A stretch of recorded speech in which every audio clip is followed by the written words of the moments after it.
Our motoring tip of the week concerns how and when do you make that decision to replace a vehicle versus repairing it.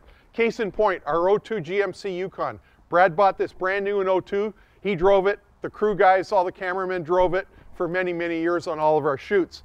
Now, about a year and a half ago, I said to Brad, after I was doing a major repair, I said, Brad, you know, I think that next time we get to something major on the Yukon, it's time to pull the plug.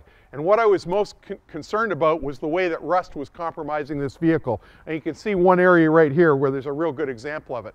Of course, this isn't the only area. The entire chassis is compromised by road salt and brine that's used in Southern Ontario roads. This vehicle's old enough to vote now. It's seen a whole lot of that abuse, and it's taken its toll on the body. Now, if we'd had it rust protection applied to it early in the years, would have made a big difference. Mechanically, it still runs well. The engine runs really well, but we've got repairs to do on it now, and it's time to decide, do we fix it or pull the plug?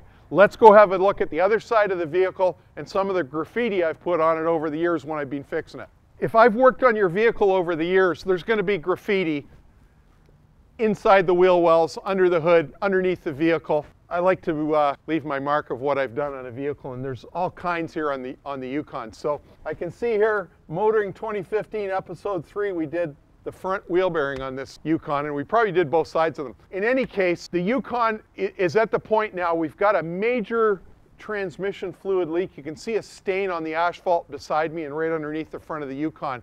The next thing we've got to do is repair that transmission cooler line that's fallen apart with rust, patch it, piece it, repair it, replace it, whatever we've got to do, fill it back up with transmission fluid and see if the transmission slips, because it got driven with low transmission fluid level to the point where it was slipping terribly, which may have ruined the transmission. So we'll patch the line, fill it back with fluid.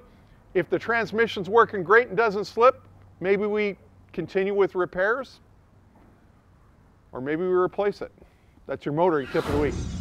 If you consider Motoring TV's been on the air for 30+ years, there's no doubt you've missed a few episodes. Well, there's a couple of ways you can catch up and make sure you don't miss anything. First, you can go to YouTube and look up just segments or complete shows.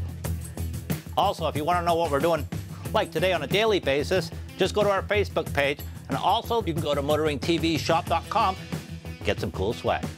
Oh, there's also that Instagram thing.